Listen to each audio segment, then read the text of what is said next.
Bram Elkin, the founder president of the club since 2009. We've been running with live meetings, of course. We replaced live meetings with webinars starting in April of 2020. And this is number 87 or 88. We're very pleased with our attendance, which of course is based on the terrific presenters we've had, including what's going on today. Thank you, Fiona, for bringing us your two, Kurtis and Carole. And I've brought Neil from Montreal, who's very articulate, and he's a terrific tech entrepreneur coming out of actually a family business. But anyway, more on that later. So the club, welcome, of course, to our members and to guests and non-members. We hope you will join us. This is our second to last for the time being. July 7th is actually a French panel from, it's one of the, it's Price Waterhouse panel, which features the winner of one of the categories of the M&A Awards Gala from 2019, or is it 2020? Anyway, 4 of the drivers of that deal will be speaking about each of their involvement and how they got that transaction done. So that's going to be quite interesting.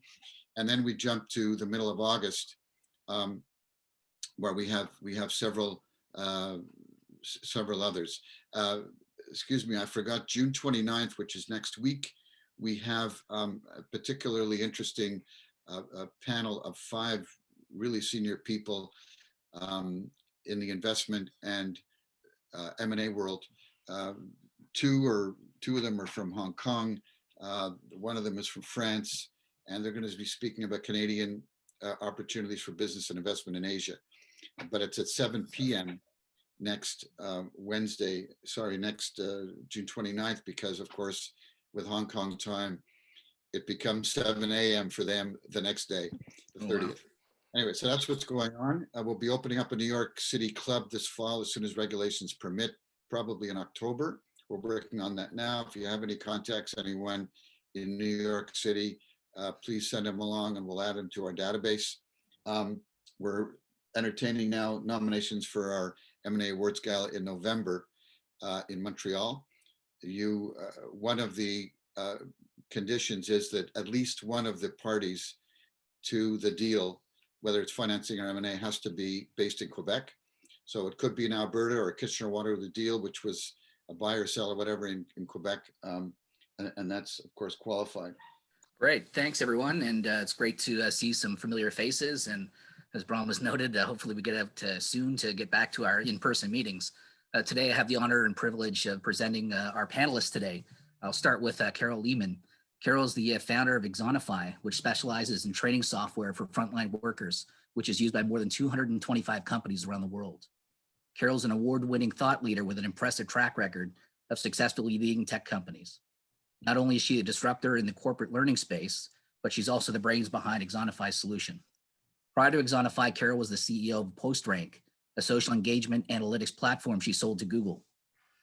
Carole's won numerous awards, including Entrepreneur of the Year, and works with a number of organizations, is on the board of a number of tech firms. Next is Kurtis McBride, who's the co-founder and chief executive officer of Miovision, a technology company that provides a foundation for tomorrow's smart cities by transforming the way that traffic networks are managed today. Under Kurtis's leadership, Miovision has provided data insights to improve traffic flow to more than 17,000 municipalities around the world. In 2016, Kurtis co-founded the Catalyst 137 building, which we all affectionately know and kind of been to various meetings for throughout our tenure. Kurtis received the Young Entrepreneur Award from the Greater Kitchener-Waterloo Chamber of Commerce. And last but certainly not least is Neil Fleischer, who's the CEO of Cubex. Cubex is a software service which analyzes the user experience for a given company's consumer-facing interfaces and products. With the goal of optimization, Cubex works with existing lab infrastructure to triangulate data received from eye tracking, facial recognition, and cognitive measures in real time to get the most accurate and comprehensive view of how the user is interacting with the given product. His clients include such companies as BMW and Nestle. So over to Fiona to start this panel. And yeah, I'll just introduce Fiona.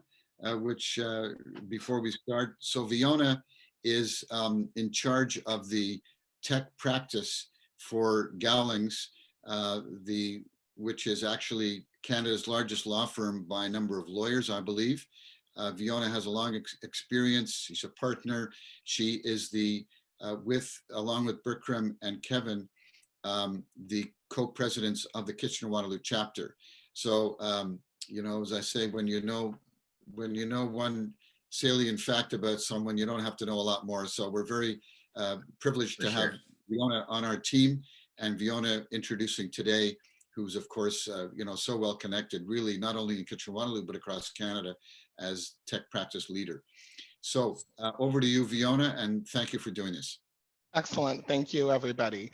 I just want to thank everyone for being here today, and we're going to dive right in. We thought this topic would be of interest just for people to understand different growth stories and, the pros and cons. We see a lot of successful tech entrepreneurs like the three of you here, but we thought a conversation to talk a little bit about your journey, some of the challenges you may have experienced, and just some questions, obviously, about Canada, cross-border. We hear a lot about the Valley, as you guys know, when it comes to tech. And so you guys are in Canada and extremely successful. So wanted to start off the discussion, and I'll start with you, Carole, actually. And Carole, you and I have known each other for many, many years. And I wanted you to tell us a little bit about your journey and how you got to where you are today. Oh my gosh. Well, the first thing I'll say is I am actually a chartered accountant or CPA now by formal education, and got into running tech businesses 20 some years ago when I worked for a public company, and we were buying and selling businesses. And I became the CEO of one of those subsidiary companies. And that kind of got me into running technology businesses, and typically early stage, and helping them grow and ultimately exit. And Axonify was something like that, where I was running my last company, which was a company I actually invested in as an angel investor. And the technology founder invited me to run the business when it had, some legs. And so I was running that business, but I was asked to meet with the founders of Axonify, the original founders. And they were in a completely different business. Marketing folks had a little piece of source code that they had a developer build for a customer, and then they didn't know what to do with it. And I started helping them, and actually thought that little tiny thing had pretty great potential that they didn't really see. And it was ancillary to their primary business. And so just as those conversations were happening, Google came out of the blue and bought PostRank, that last business I was running. And so what I did was, instead of going to Google, I bought the technology from those original founders, took the one customer they had using it, two of their employees who were supporting it, and started over from scratch. And we launched what is now Axonify in September of 2012, so about 9 years ago. And today we're 225 people, about 40 million US in recurring revenue. We just sold the majority of the business to a San Francisco-based private equity firm called Leaman Partners. And so that deal closed about 6 weeks ago. And they're an awesome financial partner to have, I have to say. Almost too good to be true in some respects. And, I've raised capital, done deals, bought and sold companies many times over the years. And this transaction has actually turned out to be the easiest, fastest, and I think ultimately most beneficial transaction I've ever done. So more years to go yet, but all in good shape. Excellent. Thank you, Carole. That's an exciting journey for you guys, and we'll get into more questions later about Axonify and what you as an entrepreneur have seen from, in your 20 plus years of experience and what you've seen in this sector. I'm going to move next. Same question. I'm going to ask Neil. tell us a little bit about your journey. Your journey is a little bit different, but very fascinating in terms of how you are moved into the tech sector. So just wanted Neil to chat a little bit about that for us. So thanks for having me. A little background about me. I got an entrepreneurial bug at 27 years old. My father had a textile business which was failing. When Sears Canada is your biggest customer, and we all know what ended up happening with them. His clients started to go overseas, and he would go to a mill in China, and his customer would go to that mill in China, and I would scratch my head and say, something doesn't work with that scenario. So 27 years old, company was failing, gonna lose the house, everything. And he said, what could we do to help? So I said, well, if we create brands, if we create a reason people have to come to us, then we have more likelihood to get into any retailer we want, win shelf space, and basically win over the consumer with higher margins. So 27, I flew to the UK because I was watching these two guys, Colin and Justin, on TV. They were quite big back then. They wanted, I cold called them. They wanted £1 million guarantee for their license. I offered them this, and I ended up getting that was the first license that I got for the North American market. That led to more licenses to come on for the company, and we became this really great branding company. This was all with the goal to sell the business because I had no desire to sell to retailers. It was the worst experience ever. So sold the company in 2012. The new buyers asked me to stay on because I had some good success creating brands. I created a worldwide brand with Cirque du Soleil when I came onto that new company. He eventually bought me out. And I was 35, I had 2 kids, and I said, you know what, I've done a lot from my gut. I need to learn how to do stuff from my head. So I did an MBA. I went back, I took 1.5 years off and did an MBA. And after I graduated, the school reached out to me and said, we have this technology that we feel might be really interesting for you. It's a patent that they created, which understands emotional response in consumers, in employees. How do we train people on new software implementations into companies? How do we understand when customers are on our websites, how are they truly feeling? Create higher margins, I love it. Create long-term value, I love it. So I invested my own money in commercializing the product. That was 2018, I guess, is when we officially launched. And now we have Cube. We're still in our startup phase. We've never sought capital. We're the first startup, from what I understand, to have been traditionally financed with a bank through an EDC guarantee. So I didn't want to dilute quite so quickly, and that's where we are today. We have customers like Deloitte, BMW, Sidley, Dentsu, First Republic Bank, Desjardins Bank, and it's been a fun ride. I had a lot more hair before I started it, but that's where I am. Excellent, thanks, Neil. And Kurtis, definitely last but not least, Kurtis, wondering if you can tell us, you've had a very exciting journey and a busy one for sure. Wondering if you can tell us a little bit about your journey and how you got to where you are today, both you and Miovision. And it looks like you're the only one of us in the office, as I see people walking behind you. So that's exciting. And I think we're all a little jealous, at least here in Ontario, to see people in the office and able to interact. I'm actually in what I call the loophole. I'm in a co-working space immediately beside our office. Excellent. In my office. So, yeah, I mean, my journey, I don't know.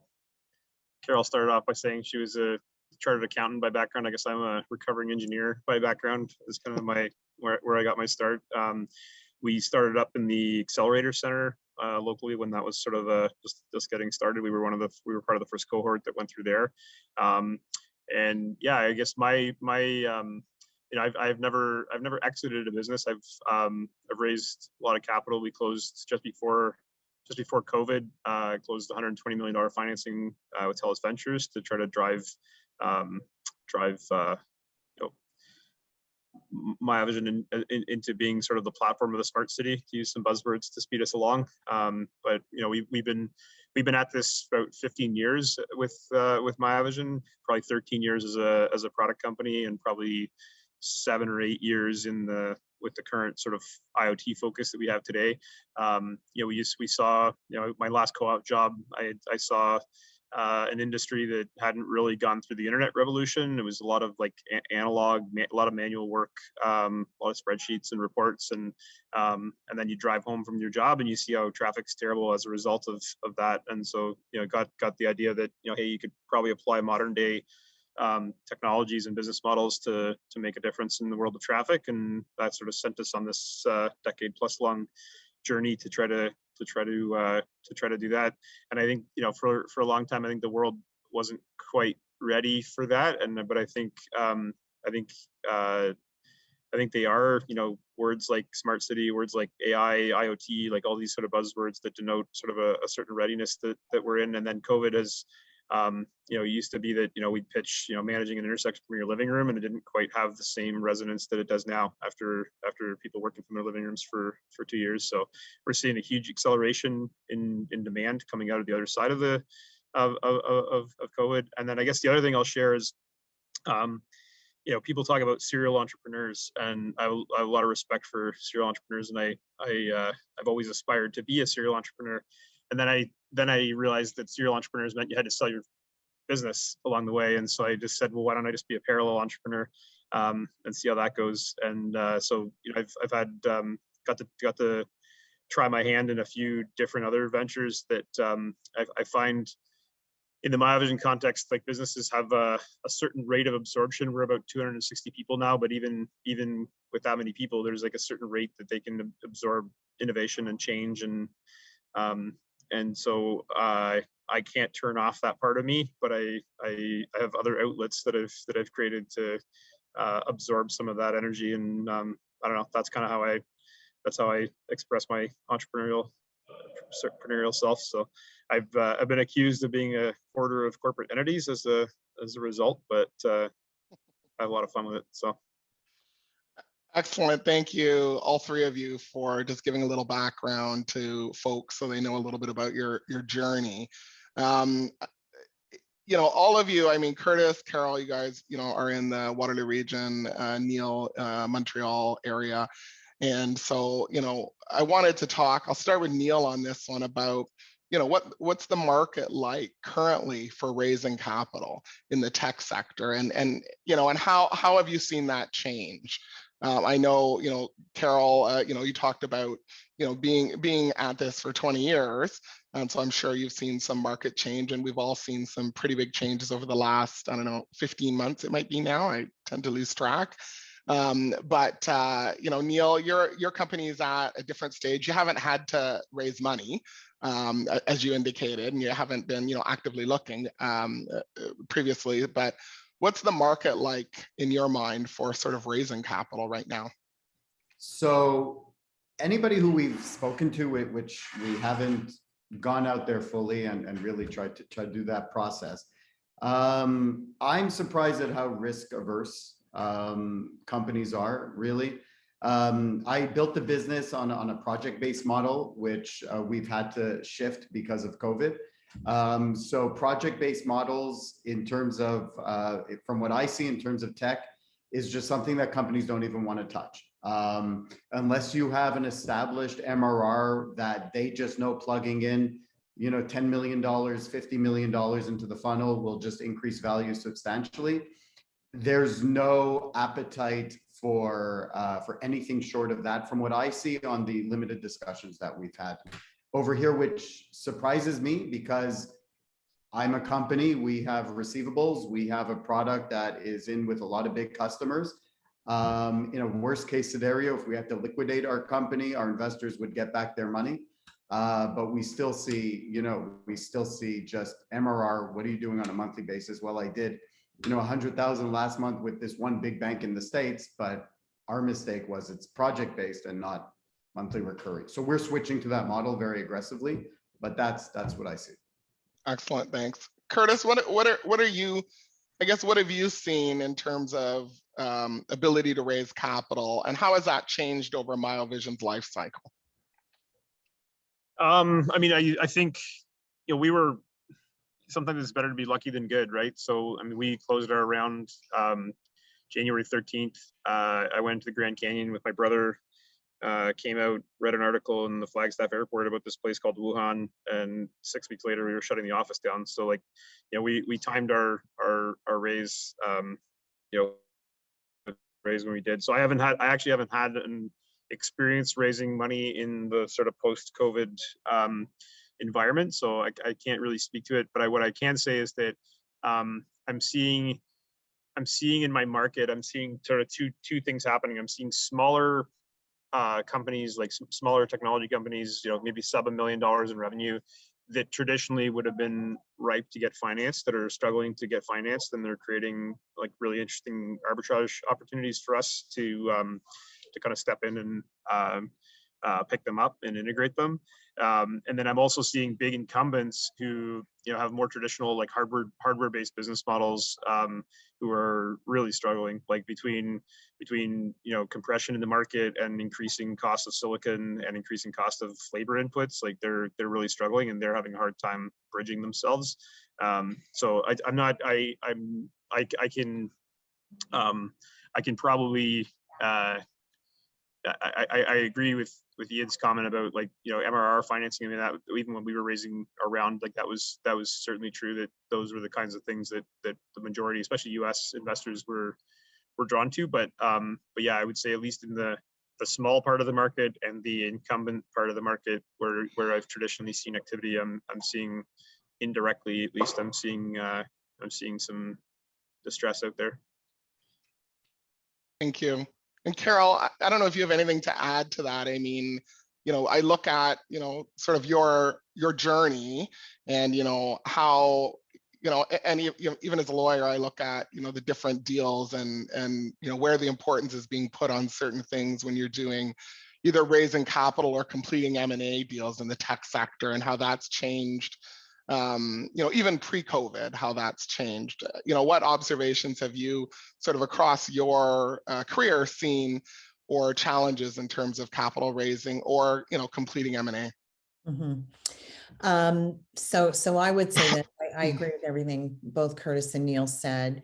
If you are a hardware business, non-SaaS type business, the pool of available funders for those businesses is very restrictive.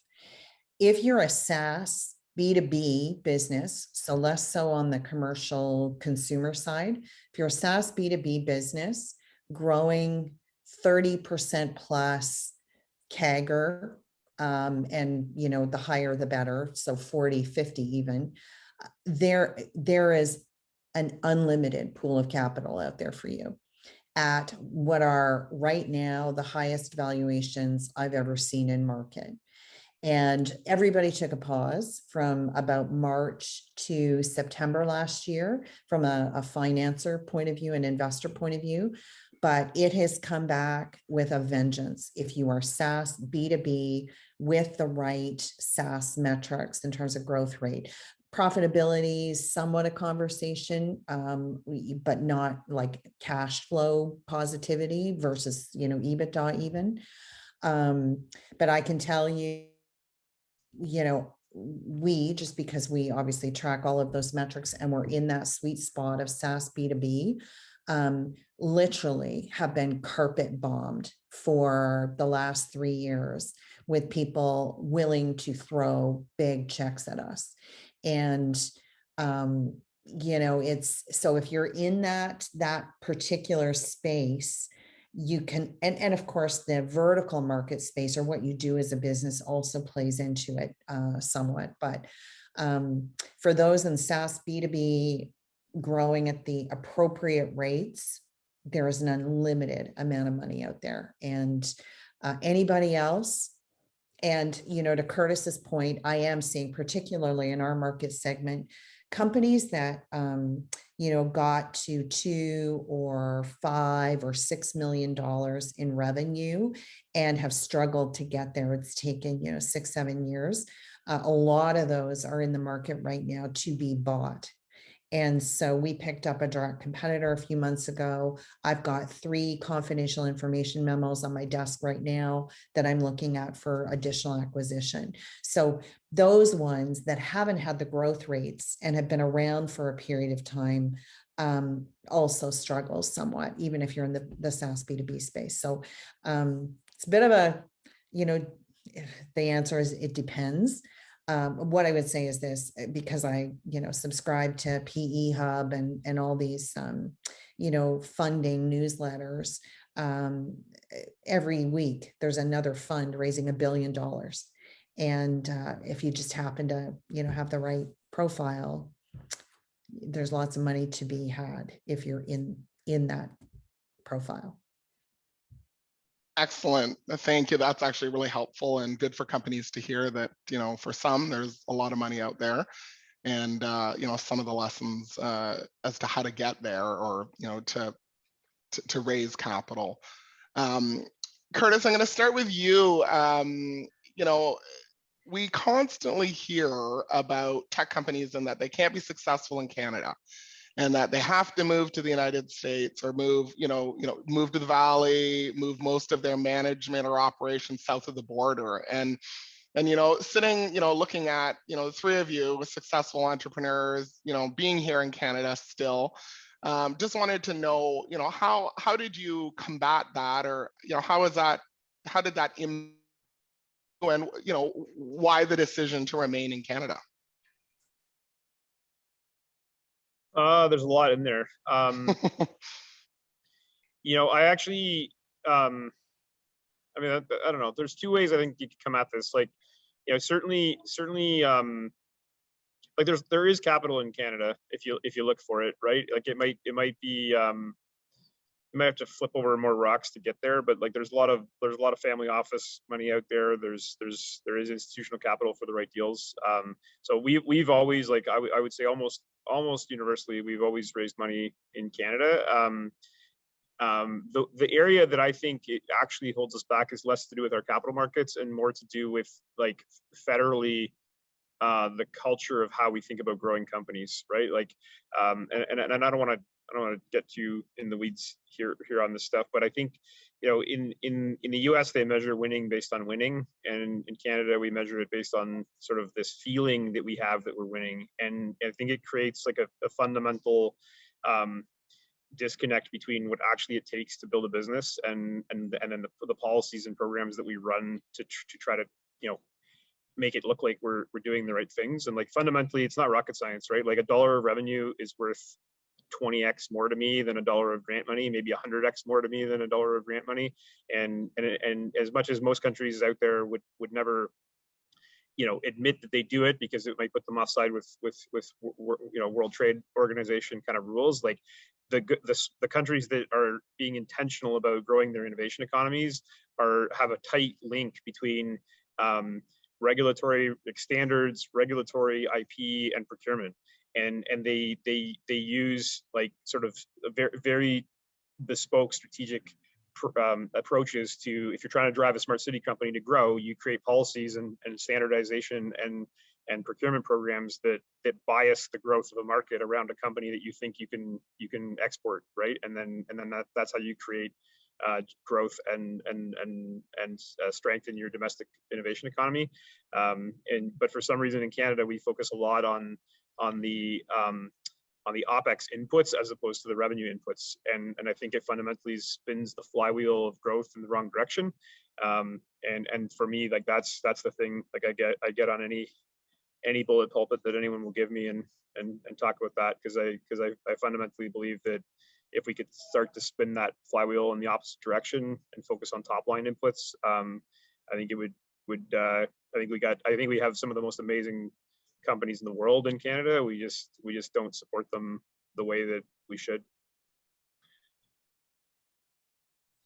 And on that, Kurtis, just a follow-up point, during sort of your career, did you face comments, advice from whether it be advisors, whether it be programs that you were in, whether it be investors saying you need to set up a parent, your parent needs to be a US company, or Kurtis, you need to move down to the Valley, otherwise you're not going to make it? I mean, I certainly have heard that before. I wouldn't say that's like I think certainly the thing that was really droned into us early, and we did this, was like, don't rely only on Canadian customers to grow. Like, go get like, I bet you 7% of my revenue is Canadian, right? Like, we have an office in Germany that sells all over Europe. We have salespeople in the US. So we've never gone the road of moving our headquarters, moving our tax basis outside of the country. Although, I mean, I've certainly got that, but we've certainly gone down the path of hiring people outside of Canada and getting customers outside of Canada. So yeah, I don't know, so somewhere in between probably. And I mean, that's really helpful. I mean, given your success level at, Miovision success, that, you're one of the success stories of folks who haven't done the flip and sort of reconstituted as a U.S. entity, because you thought it was the only way to succeed. So that's interesting. I'd like to think we're about a week away from announcing our very first acquisition, and it's us buying in the American company. So I'd like to think that you can flip the script. I love it. That's great. I love hearing more stories about Canadian companies buying U.S. companies as opposed to vice versa. So that's good news. And everyone on the call will keep it hush for you, Kurtis, so it doesn't get out. Can I just add to that, Fiona, to what absolutely Kurtis said, and your question specifically? The whole kind of notion of investors investing in Canada and then forcing the companies to move was actually a fairly prevalent thing, I'm going to say 10 years ago. And there were investors like Sequoia, in Menlo Park, that was basically their formula. And the script has flipped on that in the last 3 or 4 years. The reason being, the unit economics of building a business in California, in Boston, in New York are so prohibitive that they woke up to the fact that actually Canada was an untapped market for talent, and it was way cheaper and easier to hire people here and keep people here and build a business economically here than it was to force that movement. And so now what's happened is we've seen over the last 4 or 5 years this influx of investors looking through Canada for diamonds in the rough to support, which has driven up valuations, and the Canadian investors have had a tougher time competing with the valuations being offered by the US guys, who see Canada as a very right market for investment now, and leaving it alone, getting government funding, taking advantage of SHRED and IRAP and various other things. So it's come completely the other way in my experience. And the last 5 years has totally flipped that equation. But there is an issue, and the issue is, just from a valuation perspective, there's still a significant gap between what Canadian private equity is willing to pay for something and US private equity. Yep. And we're a case in point. I had 2 offers from large Canadian private equity firms just over a year ago that valued Axonify at between 150 and 180 US million. And I sold the majority of the business 6-8 weeks ago for 350 million. So double. And why would I choose to take 180 million just because they're a Canadian investor when I can double that? And they're leaving the business alone. We're going to continue to grow here, acquire from here, primarily US based businesses. So, it's the equation has changed. It is really interesting, Carole, because that's what I had, my sort of view was that equation had changed over the last, certainly over the last 3 to 4 years. But I would say in the last 3 weeks, I have on my desk, 4 or 5 companies where the investor, a VC or PE out of the US, has made the ask. And so, and so that's something that the company is, it's debating and, and obviously looking for, exactly the comment that you've just made about reasons why not, right? Why you wouldn't go that route. But it is, I think, in addition to sometimes the ask coming in, it's the ability to respond back and how badly you need the money, I guess, would probably be the other piece. But interestingly, I guess another sort of piece that I would add to that is there's also a perception by many tech companies. So it's not the investor, it's a perception of young startups, early stage startups that that they have to be, that they should be, in the valley, that they should be ultimately, that's your prime spot. Kurtis made, a comment earlier about, having US customers and growing your business in the US, but there is still a sense among, many early stage tech companies in Canada that, you need to be in the US and ultimately do that. And Neil, I don't know, as an earlier stage company, how has, have you had that, what are you hearing about that? And, have you, like I'm sure everybody did at one point, have you given consideration to, is there an impact if you, don't either, have management in the US or operations south of the border? So for us, going to the States would have very little to do about raising money at this point, but more to be close to customers who, for some reason, want to deal with American companies. So that's, where is our data being held? What is your tax ID number? All of this stuff create friction points along the process of onboarding new customers. So for us, I mean, customers will bring investment. So how do you get the customers? So, going back to just how I run this business, it's not necessarily just going to get investors. You get customers, and the investors will come if you're in Montreal or if you're in Chicago. And I would love to answer that question about just to tap on it on being in Canada. Being in Montreal for us, we've seen a growth in this city in the last 7 years, 10 years in the tech, 7 years in the tech sector. That's just been unbelievable. And we have this unique French Canadian, English Canadian, melting pot that just creates unbelievable ideas and I think global changing companies like Sidley, like a lot of things. So being in Montreal, you have 3 software developers for the price of 1 in California. Back to Carole's point, even. So I just want to be near customers, and I want customers to understand that onboarding us is not an international entity. We're speaking with US Bank. And that becomes sticking point number 1. So investors will come. It's more getting the customers that I'm concerned with.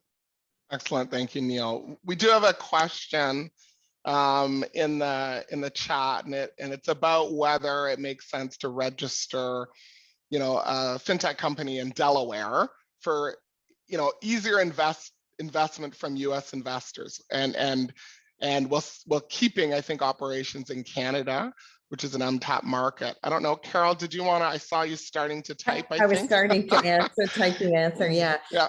My answer is no. Don't do anything.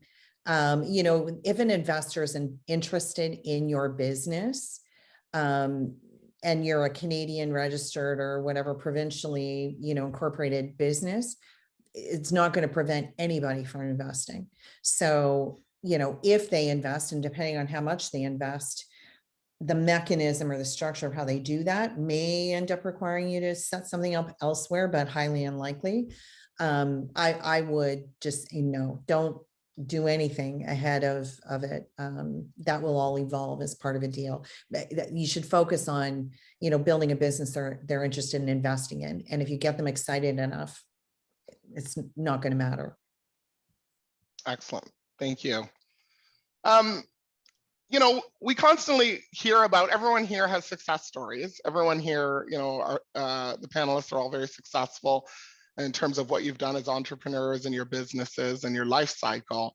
But I wanted to know whether you had something you'd be willing to share, about a lesson learned or something. If you had to do it again, is there something you would do differently? whether, you know, as part of your entrepreneurial journey or specifically with the company? Is there, you know, sort of, you know, we all know, you know, we always hear the good, but, you know, we never hear anything, you know, anything that people can sort of a lesson that they can take away and others can take away. Either it could be something you have to say to entrepreneurs or young companies, but it can also be a lesson you've learned about which you want to share with potential investors or, you know, advisors or whatever it might be. And so I'm going to start with Neil on this one. Lessons learned. There's a lot of lessons learned along the way. I guess number one lesson learned was creating a product that actually, you know, can go in, and when you sell it, you say you spend X and you're going to get Y out of it. And, you know, obviously that's, you know, 101 of investing and what you go into. But at first, when we started the company, I did it more on the emotional connection, which is ironic because that's what we create. But I didn't concentrate on so much on the ROI for my consumer. So it's been, you know, a year of chasing that, or 2 years of chasing that. So from the beginning, start a company based on, you know, how much value add are we bringing to our end customer, and if it's there, then you're going to have a winner. Excellent, thank you, Kurtis. I've messed up so many things over the years. It's hard to know which one to share, but like I would say specifically in the topic of raising capital, I would say one of the things to think about is there's the valuation you get, but then there's a whole bunch of other non-economic terms. And having sort of played this game now through time, I've learned that those non-economic terms actually are essentially just valuation adjustment mechanisms that get you on the next one when you go to do your next deal, and you need to undo the non-economic terms to make room for the next investor. So I always encourage entrepreneurs to fight the battle on the non-economic terms, because to make sure that you're actually getting the valuation you think you're getting. And if you can't win the battle on the non-economic terms, then be open to having a conversation about valuation to simplify your structure, because it'll just keep you whole down the road. So I don't know, that's one that I've kind of learned from the school of hard knocks. I love that one, Kurtis, because you know, you sound like a lawyer there when you're telling people to focus on the non-economical terms, because my nickname is Perry Mason for better for worse. But yeah, because you know what, that is something. I mean, and it's something both. You know, we see term sheets. You guys have all seen term sheets, and a lot of the participants on the phone have issued term sheets or been involved in review or advising on term sheets. And you know, whether it's for an M&A deal, whether it's for raising capital, you know, people focus on the number, you know, the ultimate number, and then, you know, not realizing that there's all these other mechanisms to, you know, bridge the gap or ultimately change that. And so that's a critical point. Glad you raised that for people to think about. Just quickly, and you know, my experience maybe unique, but in my experience, often the difference between the Canadian valuations and the US valuations comes down to those non-economic terms. So how much are you willing to sort of bet on yourself might mean that you get a higher valuation, but it also might mean that you have a 3x liquidation preference, and if you don't execute, you're going to get wiped out on the downside, right? And so yeah. I think that's been, you know, again, my experience could be unique in that sense, but I've often, when I've seen term sheets come in from Canadian US investors, the Canadian ones generally are more straightforward and with lower valuations, and the US ones are a little bit more hair on them, but with higher valuations. Yeah, no, that's excellent. That's excellent. Carole, what is your thought in terms of past experience or, you know, lessons learned? If you could do it again, anything that you would do differently? Yeah, I mean, a million things. Like Kurtis said, I could write a novel, actually. You know, that could be your next the next gig. Yeah, that's right. Just well, two things. First of all, people, and I see this all the time, people underestimate the value of an excellent product leader. I've made that mistake a couple of times. And so, not in the non-financing area, that would be one lesson. Just kind of following on the conversation so far on that, I would say this: we took 20 million into the business in 2016 when we didn't need the cash. And I was pressured into doing that by two of my other institutional investors, one of whom was getting a big chunk of secondary alongside the 20 mil. And we didn't need the money. I was able to negotiate a very clean deal, like no structure, like Kurtis was just mentioning with liquidation purposes. It was a very clean deal. But I didn't do enough diligence prior to that to really truly understand the investor. And so I was pressured into taking the highest valuation, which was in fact materially higher than the other 4 term sheets. And we didn't need the money. And what I didn't appreciate that was, at the time, an $8 million ARR company, this large private equity firm had a playbook, and that playbook was to swoop in, institute a whole waterfall of regular meetings and mechanisms that were all about pressuring us, and me in particular, to take certain actions in the business, which were their formula for growth. And they didn't appreciate the nuances of Canada and Canadian-based businesses. They didn't appreciate the size of business that we were, and all of these new things that we suddenly had to do, which included things like 40-person once a month meeting for 6 hours on an 80 slide deck on operations, which was just a complete waste of time. Things like that had no meaningful impact on the business. In fact, quite the opposite. And so the lesson I learned there was, I shouldn't have succumbed to the pressure. We didn't need the cash. Quite honestly, to get to 40 million of ARR, we have effectively used in the business $2 million to get there. Of all the capital I've raised, we had all that cash in the bank when we sold to Luminate. And I did not do enough diligence on that investor to appreciate what their playbook was, and what that first 30, 60, 90, 180 days was going to look like in their world when they invested. And quite honestly, my life was a living hell for right up until COVID. When COVID hit, we had so much cash in the bank that we weren't a problem for them. We weren't a problem portfolio company. They had lots of other issues to deal with. So the attention moved away from us, and, life became okay again. So that was my big lesson. You really do need to pay attention to, do you need the capital? What does it come with? To Kurtis's point, that may not even be, economic terms, may be just their process and what they're going to force on you, that, in your gut, is not going to be conducive to the growth of the business. Excellent. I want to open it up for questions. You guys, this has been excellent. I've appreciated your time and your insights, actually very valuable insights. All have different stories and journeys, which is fantastic, and different stages. I wanted to open it up, Lorraine, to see if we have any additional questions. So yes, we have a question. Bikram, you want to ask your first question?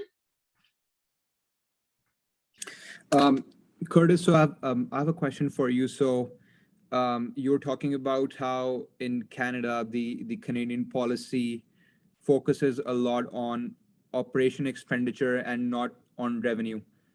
I'm sorry, could you please elaborate on that, and what suggestion would you have for policymakers to encourage innovation or innovative companies? Yeah, I mean, I think like fundamentally, a company grows. I mean, I'll say based on revenue, but like basically customer engagement teaches companies things, right? So the more customers you have, the more you learn about how to make your product better. The more customers you have, the more the revenue processes that drive the business start to mature internally, and you know, and then you drive internal efficiencies around, you know, product, around process. So the grant inputs.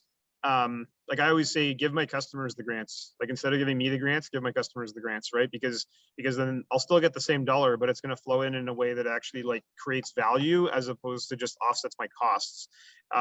So when I look at things like, I'm trying to remember what it was called, something growth services, accelerated growth services, maybe AGS that the federal government created maybe 7 or 8 years ago. It was focused on, you know, consolidating IRAP and FedDev and EDC and BDC and basically all the grants and equity functions. But a more valuable version of that would have been one that pulled together standards, regulations, and procurements, right? Like how do we create the market conditions like to grow Canada's, you know, I'll give you one that's very Miovision centric, but hopefully you understand. I'm trying to just like give it to you in the abstract, but an example would be, you know, Canada signs up for the Paris Accord. We have a commitment to reduce greenhouse gases. 40% of all the greenhouse gases generated in the country come from transportation networks, right? You have a company who's got a globally competitive, you know, scaled, well-financed company who would love to sell 35,000 intersections to Canada and help us hit our Paris Accord and create an exportable, you know, stable home-based business. But we can't organize ourselves at the federal level to see that that's actually, it's really simple. Like buy stuff from Miovision and you'll create growth, right? And you can't directly say we're going to buy stuff from Miovision, but you can create the market condition that grows the market by a factor of 5 and know that I'm going to win 8 out of 10 of those deals because I have a good product, right? And if I don't, well, then shame on me, and you know, the Americans will win and we'll still fix the greenhouse gas problem. So that's sort of it, is like just focus on strategic market growth around companies that have globally exportable potential, and you'll create the jobs, you'll create the wealth, you'll create the export economy that we want. But giving a university money to research the smart city isn't going to help me grow my business. As harsh as that sounds. Thank you. Thank you, Kurtis. Bram. Yeah, I'm interested in due diligence because we obviously come across it all the time, but it's interesting also on the buy side, like Carole was talking about, doing I don't want to say background checks, but due diligence on the investors. And I was wondering if you see, like we do, apparently, even in bigger deals, sometimes patents and trademarks are forgotten. So you're buying this company, you know, you have this great brand I'm going to get, whatever, and they don't realize that it's actually running out in 2 months or 1 year, and the competitor could actually get that brand, or IT systems that we're going to merge these 2 companies. And isn't it great, Joe? You're in this business, I'm in this business. It's all working well now. Let's go play golf. And they don't realize, forget the HR issues, that the 2 IT systems are actually not compatible, even though they're in the same industry or same business. And oh my God, you know, it's hundreds of thousands of dollars. And how much time is it going to take to put this right? And what's the training going to be on the people who are not in the system that was adopted? So I just wondered if there are other due diligence, items that either of the 3 of you have either overlooked in your experiences in looking back, or that you particularly look for when you're going into, an arrangement with a new investor, or, in your own business when you're doing acquisitions. Maybe Carole, because you've been really a lot on both sides in terms of acquisitions and looking at investors. Some of it's integration. I think Bram is like the integration piece, and Carole might have a lot to say, which covers HR, IT systems, etc. That but Carole, I'll turn it to you. Yeah, what I would say is this, there's you can't short circuit any of it. And people do get enamored of deals and, oh, it's all going to work out. And I'm not going to pay so much attention to that. And, I have always employed a fairly rigorous process in terms of assessing acquisitions from a strategic fit point of view, from a technology, infrastructure fit, a financial fit, does it help us with, like, I'm not buying a company that's going to burn our cash, for example, or the HR integration issues. And I actually have quite a robust deck that I use and a scorecard against which we evaluate acquisitions. And so you can't do enough of that stuff, frankly. And no matter how much you do, there's going to be issues, I guarantee you. So your goal is to minimize them, frankly, but there's always going to be something. Diligence on investors, most people, again, don't do enough. And it's easy to back channel investors, look on their websites, see who their portfolio companies are or have been, and just pick up the phone and phone the CEOs. Don't just phone the ones they tell you to phone. And ask about the process, ask about what happens afterwards, ask about how they behave when things don't go so well. And, you'll get some honest answers, particularly from those portfolio investments that have since exited. So, again, just do it at all. You should do it. And don't just take one, do a multitude of things, because it's super important. So you still get surprises. Always. There's no perfect information. Yeah. Excellent. I'm going to ask one final question, Neil, and that is, when you look at, the companies you've sold in the past, companies today, how important is cultural fit, right? How important is cultural fit to whether it's, investing in a business, when you're out looking for money, to Carole's point, they're investors, they're not owners, but they're dictating meetings and other things like that. And how important is cultural fit? Or has that been something that's been important as you are out looking for money? I think it depends on the desperation of your raise and where you are as a company. Obviously, the only thing I learned in my MBA was the old Nissan and Renault case. Is it Renault or I don't even remember, where they came together and it was Japan and France, and how do you bring all that together? So obviously the answer to that, culture is unbelievably important to allow for synchronization of thoughts of like-minded people taking something together and bringing it to the future. So what we're looking for, if we were to look for capital, is strategic from a point of view of a company in our market that has a global reach, like a Nielsen or something. But if they didn't have our value system, it would be something that I would think twice about going ahead with. But again, depending on how desperate you are as a company. Excellent. Well, I want to thank everyone. I'll turn it over to Kevin to wrap us up. Yeah, listen, very insightful, lots of great information. Carole, I've kind of made some notes there for sure on due diligence. I think maybe some people are just afraid to ask the questions, or maybe in fear that, potential investors go away or become offended and so on, but lots of great advice there and from the entire panel. So on behalf of M&A Club Kitchener-Waterloo, and for everybody else that joined us, thanks for your participation, and we look forward to catching up with you soon. All right. Thank you, everybody. Have a nice day. Thank you very much, everybody. Terrific.